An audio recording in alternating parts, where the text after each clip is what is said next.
যে কথাগুলি বলার কারণে আপনার স্ত্রী আপনার অজান্তেই তালাক হয়ে গিয়েছে, আপনি কল্পনা করতে পারেন যে এই কথাটা কত কঠিন। আপনি জানেন না কিন্তু আপনার স্ত্রী তালাক, তার সাথে আপনি ঘুমান, জিনার গুনাহ হয়। এবং বাংলাদেশের 50%-এরও বেশি মানুষের বউ তালাক। এখন বলবেন হুজুর আপনি কি ফতোয়া দিলেন, আমি আপনাকে দলিল দিচ্ছি কিভাবে তালাক হয়। প্রিয় ভাইয়েরা আমার, এই তালাকের ব্যাপারটা অত্যন্ত সেনসিটিভ। বিশ্বাস করেন, আমার কাছে কল আসে, আমি জানি কি পরিমাণ মানুষ শুধুমাত্র তালাকের মাসালা বিষয় সম্পর্কে জানতে চায়।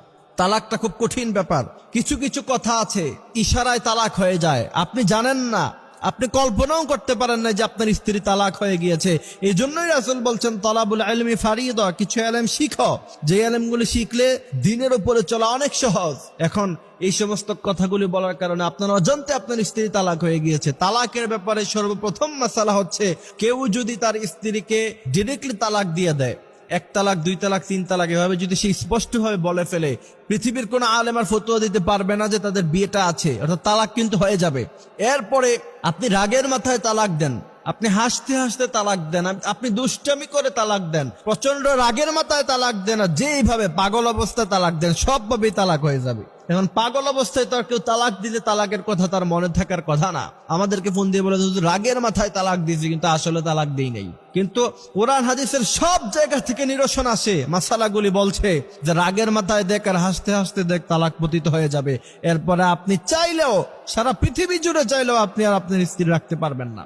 এখন মাসালা হচ্ছে, আপনার স্ত্রীর আরেকটি বিয়ে হবে, সেখানে বাসর করবে, এরপরে দিয়ে আবার যদি সে তালাক দেয়, ইদ্যত পালনের পরে আবার আপনি বিয়ে করতে পারবেন, এছাড়া বিকল্প কোনো রাস্তা নাই। এটা স্পষ্ট মাসালা তালাকের ব্যাপারে। এখন আসেন যে কিছু কিছু কথা আছে যেগুলি আমরা সচরাচর স্ত্রীদেরকে বলে থাকি, কিন্তু জানিও না এই কথাগুলি বলার কারণে তালাক হয়ে যায়।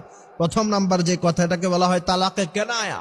আপনি যদি মনে মনে তালাকের নিয়ত করে স্ত্রীকে বলেন যে তুমি তোমার বাবের বাড়িতে চলে যাও, আর কখনো আসা লাগবে না, তাহলে কিন্তু তালাকে কেনায়া, 1 তালাক কিন্তু হয়ে যাবে। এটা খুব সেনসিটিভ বিষয়।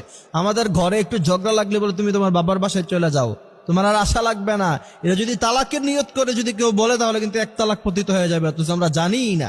এইভাবে আপনি তাকে তালাক দিয়ে দিতে কত তালাক দিয়ে ফেলছেন। এই কারণে এটা খুব জানার বিষয়, এই বিষয়গুলো আমাদেরকে জানতে হবে। এরপরে আপনি বললেন যে তুমি আজকে থেকে আজাদ হয়ে গিয়েছো, যাও, তোমার আর কোনো ধরাবান্ধা নাই, তারপরেও কিন্তু তালাকে কেনায় 1 তালাক কিন্তু হয়ে যাবে। এরপরে বলেন যে তোমার রাস্তা তুমি ধরো, আমার রাস্তা আমি ধরি, এমন কথা বলার কারণে এটা তালাকে কেনায় 1 তালাক হয়ে যাবে।